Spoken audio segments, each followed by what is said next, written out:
Hi, I'm Julia Weaver, and I'm going to be talking about sex education and adolescent sexual behavior. So, the problem is that the US has the highest teen pregnancy rate of anywhere in the world, and sex education in public schools is supposed to help fix this problem. But the thing is, sex education is a pretty controversial subject in and of itself. Many people don't want sex education taught in schools, and there's debate over what type should be taught if it is actually taught. So, since 1995, there's been a significant increase in the proportion of teens receiving abstinent-only education and a significant decrease in teens receiving a comprehensive sex education. This is essentially because from 1997 to 2008, the federal government provided more than $1.5 billion to abstinence-only education programs. Typical sex education programs include abstinence-only education, contraceptive education, or a combination of the two, which is what's called a comprehensive education.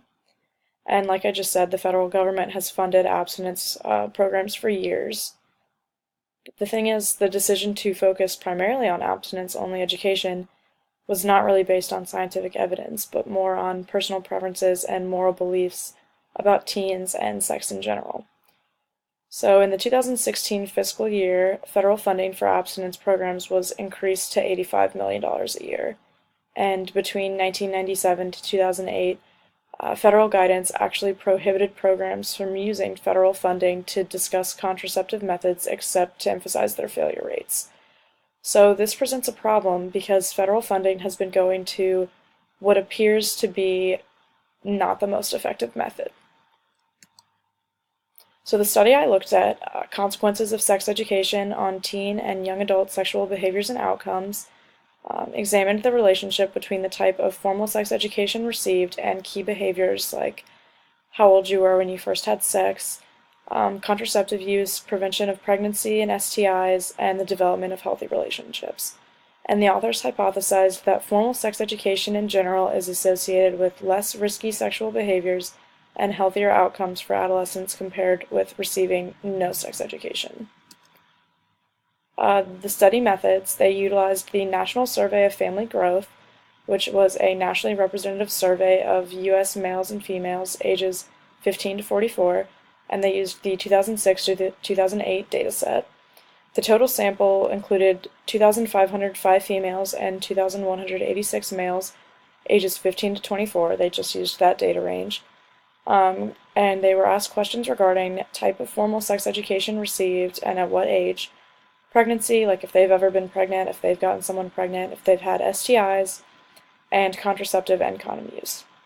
The authors utilized a weighted bivariate and multivariate analysis conducted by gender to estimate the association between type of sex education and sexual behaviors and outcomes. They also utilized chi-squared tests and logistic regressions. So they found that for both genders, healthier and less risky sexual behaviors were positively associated with receiving any kind of sex education, and riskier behaviors were more likely among respondents not receiving any sex education whatsoever.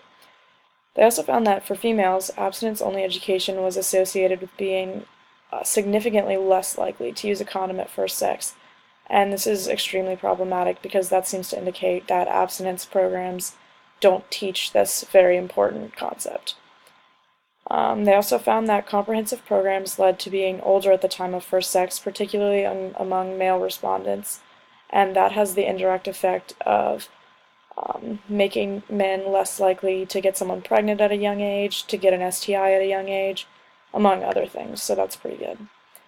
The authors also found no evidence that receiving any type of sex education was associated with earlier onset of first sex, greater sexual risk-taking, or sexual and reproductive health outcomes, which is good news because a lot of people who don't want sex education taught in schools at all think that that's what's going to happen, is talking about sex is going to lead teens to have more risky behavior.